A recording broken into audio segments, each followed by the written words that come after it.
hello to everyone. It's such an honor to be here today, and a real thrill just to be with a group of people who are doing the work that needs to be done in terms of trying to enact all of the possibilities that artificial intelligence and other technologies are bringing to us in the moment. But that's not really what I want to talk about today. Today, I want to talk about the way we work with the idea of the future in education. And I'm going to go one step further and say not the future, but futures, multiple. And over the next 20 minutes or so, I hope to convince you why futures is probably a good, if not the right way, to think about some of the issues that we need to consider for what's coming next. I don't really need to tell you because we've actually encountered and experienced a lot of this already today. We are in a field where we are confronted with a lot of predictions about what is going to happen in the future with technology particularly, but in all kinds of ways, and what that means for us as educators, as leaders, as policymakers, as students, and as learners.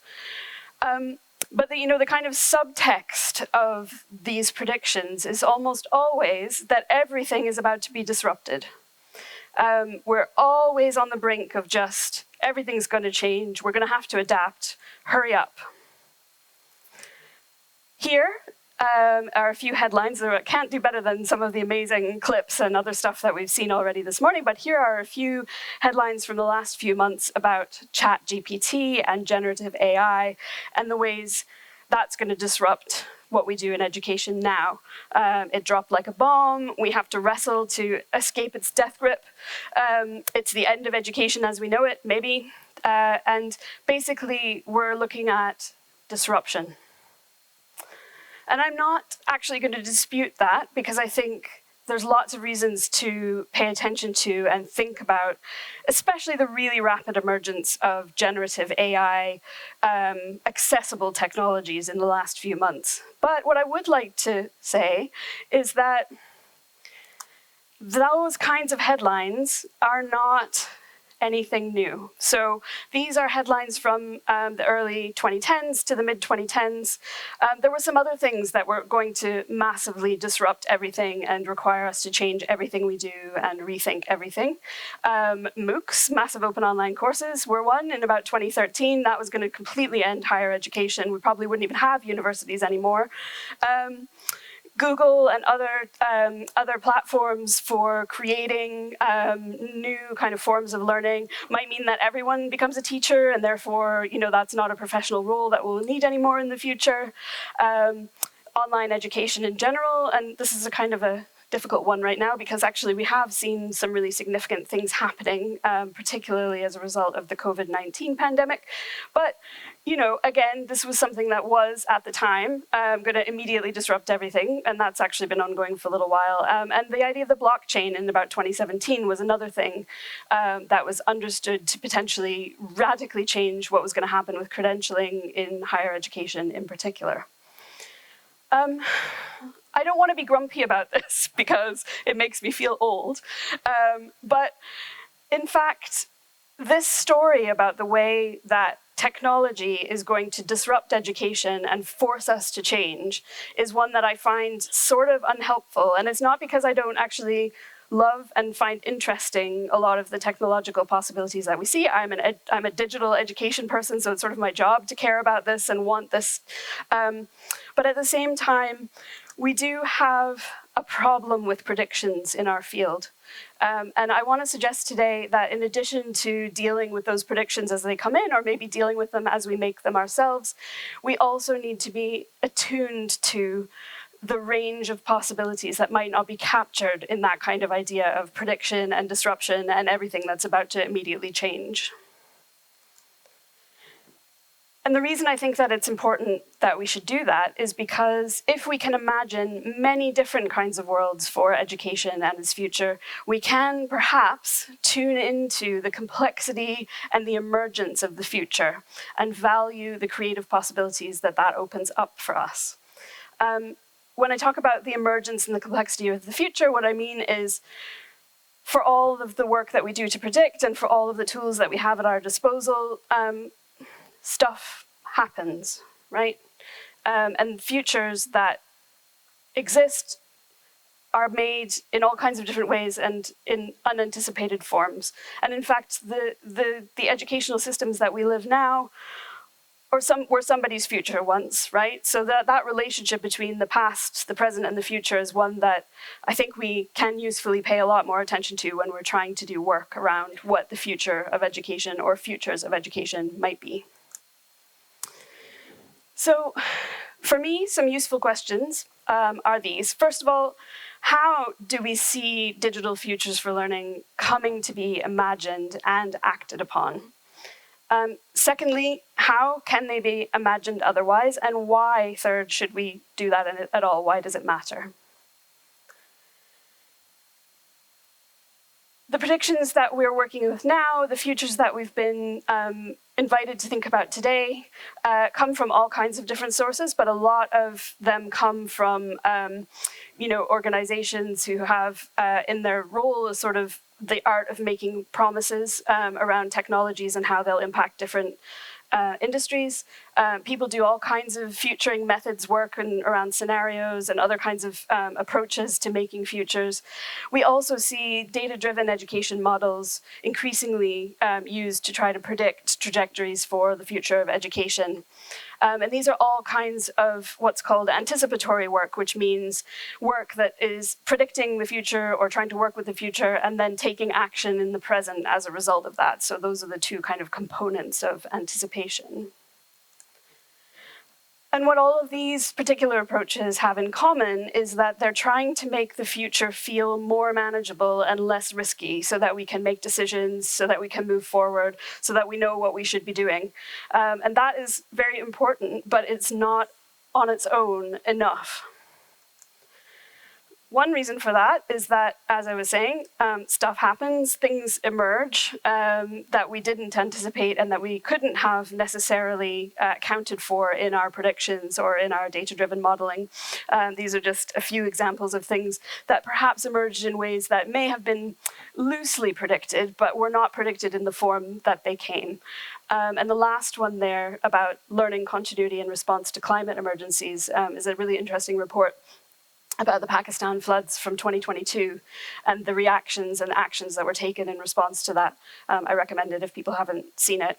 The coronavirus, COVID-19, digital pivot, I don't know if you call it that here, that's what we call it in Scotland, in the UK, but at the time, there was a lot of promises made about the way that the pandemic and the shift to digital was going to permanently change education for the better, for the most part. And I don't know if people have had a chance to see this yet, but there's a recent UNESCO report suggesting that actually a lot of what happened during that pandemic period and the digital pivot could be described as an edtech tragedy because it increased inequalities and made education less accessible for lots of people. So that's one reason why anticipatory work and predictive work can be problematic, is that it just can't account for everything that might happen, of course.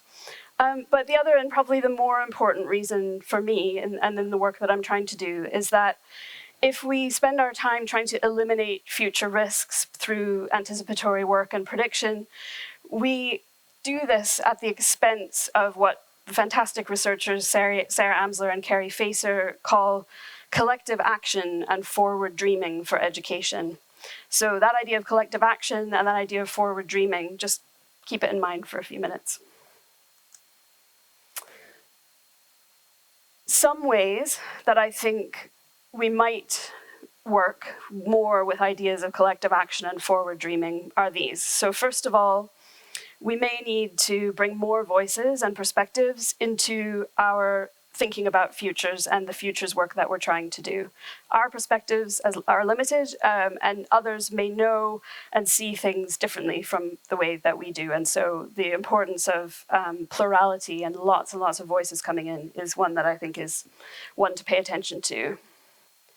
Second of all, and really this is at the heart of what I want to say today, we don't just need one vision for what the future of education might be. We need a lot. And some of them might be glitchy, dystopian, strange, playful, bizarre. And that is actually good. It's part of the process of working through where we are now and what we might aspire to or not aspire to in the case of dystopias. And finally, to value rather than try to reduce complexity in our work with education futures is something that I think we can all really benefit from, especially when we're working and thinking about really complex socio-technical systems like artificial intelligence, for all of the reasons that we've heard this morning, not least the issue of the ethics and the responsibility that we hold for doing AI in ways that doesn't make the future terrible for other people. My own particular way of doing this kind of collective action and forward dreaming work is through methods that I call speculative, which are about using the uncertainty of the future creatively in the present. There's lots and lots of really interesting work that's been done in lots of different disciplines. Design disciplines, for example, in a number of the social sciences, do things around speculative methods and inventive methods that I think are very helpful for us in doing this kind of education futures work. And some of the kinds of approaches include storytelling, really important, and lots and lots of stories are being told in education right now, in the literature about education futures, for example. The second kind of category, I guess, is creating objects to think with. So sometimes people will create prototypes or imagined objects or design fictions or other kinds of actual things that people can work with as a way of trying to make certain possible futures tangible for people to be able to imagine through them. And there are some really fantastic examples of the kinds of things people build and make to try to help other people imagine different futures. And then there's the category of work loosely that is about trying to facilitate that for other people, either the storytelling or creating prototypes or other objects that we can think about the future with. And in formal education settings, sometimes, maybe often, that facilitation will be for students and for learners. So working with speculative pedagogies is another area that I'm quite interested in and think we could potentially be doing more of if we're interested in what's kind of broadly being called futures literacy, which is, yeah, quite interesting. So in case this is all sounding a little bit abstract, I want to give you a few minutes of information and examples from a particular piece of work that my colleagues Shan Bain and Michael Gallagher and I did last year, 2022, as part of a project that we called Imagining Higher Education Futures. This project in 2022 built on an earlier project, which was an institutional change project at the University of Edinburgh called Near Future Teaching. And that project from 2017 to 2019 was about trying to get a whole bunch of people at the university, students and staff, academics, and people from across all of the disciplines to think speculatively or imaginatively about what they wanted the future of education at the University of Edinburgh to look like. And that generated a whole bunch of interesting resources and materials, which are all available online if you want to look them up. But one of the things that was made as part of that project were a couple of future reviews, which were looking at the sort of educational and the social implications of various technologies and things that might impact on education, and trying to kind of summarize those. So in 2022, we went back to those 2017 future reviews and tried to update them. Some things had happened in the time between 2017 and 2022. So we spent some time just trying to kind of see where those were and where they are now. And we used those to create these 8 scenarios or stories about possible futures for higher education based on those reviews. You won't be able to see these because they're quite little on the screen, but they're sort of designed in a kind of tarot card format, and each one of those tarot cards is a different possible future for higher education. I've got one set of these here, which probably have Janet Benson's name on them if she wants them, but if not, then come find me. And they are interesting to me because they are not predictions in any sense of the word, and in fact, a lot of these couldn't really coexist in the same kind of future or the same universe. But what they do is give us a lot of different ways about thinking about, I suppose in particular, how what's being predicted for the future of education might intersect with the values that we have now, and also what it might feel like or be like to be in these future worlds. So in line with the theme of today, I want to just share a few of these 8 scenarios with you, the ones that I think have the closest relationship to AI and some of the stuff that we've been talking about this morning. So the first one of these 3 is what we call the AI Academy. And this is a possible future or an imagined future where machine learning and AI have basically become university infrastructure.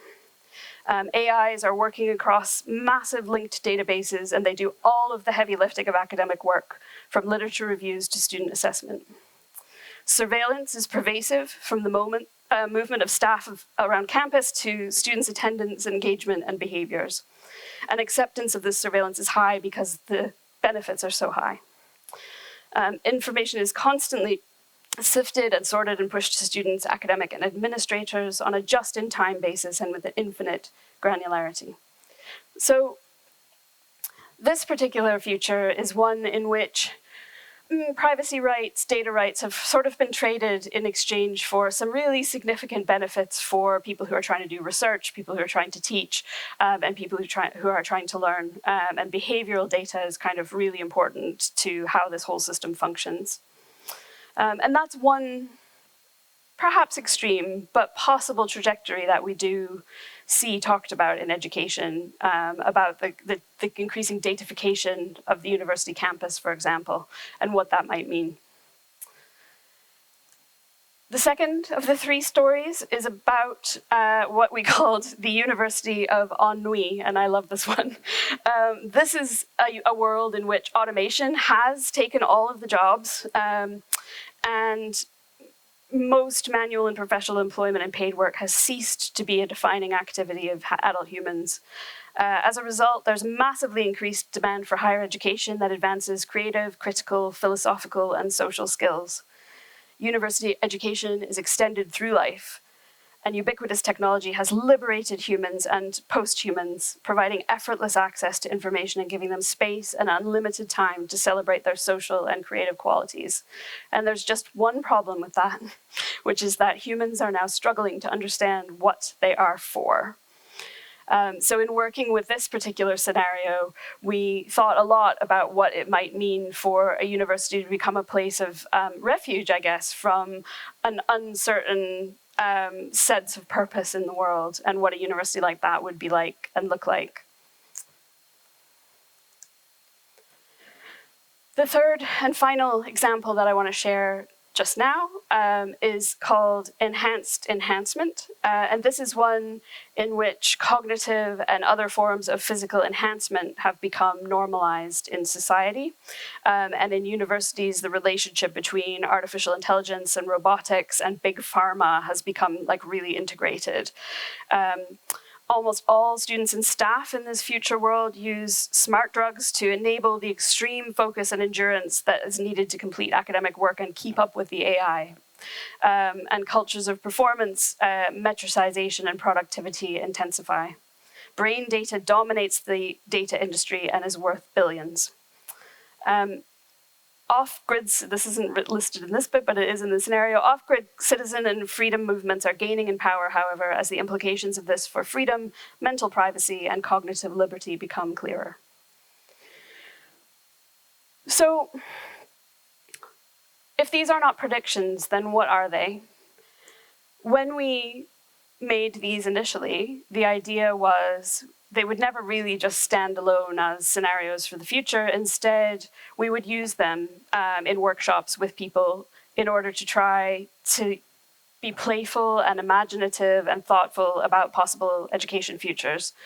And in doing so, we hit upon an approach to running these workshops that I'd like to share with you, which is that we brought people together. We've done this with a number of groups now, with groups of students, with groups of academics, and mixed sort of groups of people who are interested in higher education.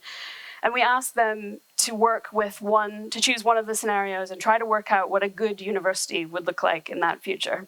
And part of the reason for this is because people have a tendency towards dystopian ideas about the future, especially when it comes to technology, and also some of these scenarios are a little bit grim, right? So asking people what would need to happen to make a good university in this scenario is one way that we have found to kind of open up possibilities for different kinds of futures work than what we often see happen in the more anticipatory forms that I talked about earlier. So, to summarize and close, 3 main reasons why I think it's so important for us to imagine and work with multiple futures in education. First of all, to see how different learning futures that we envision might reveal our values, our hopes, and our fears right now. Secondly, to try to recognize how ideas about the future are shaping the present and challenge those ideas when it's necessary to do so. And finally, to think more closely about how we can be responsible to the future, not by predicting and closing things down and eliminating risk, but by trying to keep things more open. And I want to just leave you with an idea that I really like from a book on speculative design from 2013 from Dunn and Raby, and say that speculative imagination about the future of learning might help loosen, even just a bit, reality's grip on our imagination. And with that, I say thank you, and I really look forward to the rest of the day. Thanks so much.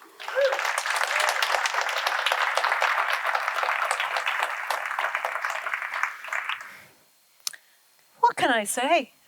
That was just fantastic. Thank you. That was wonderful. Some of the words that were jumping out at me there, it's that kind of sense of hope and creativity and imagination, but also that we're not denying the complexity that's out there and the range, that plurality and alternatives is just, I think it has allowed me certainly to slow it down a little bit and think, okay, we can think about it now with hope. Yeah. Thank you. Thanks so much, Jen. That's great.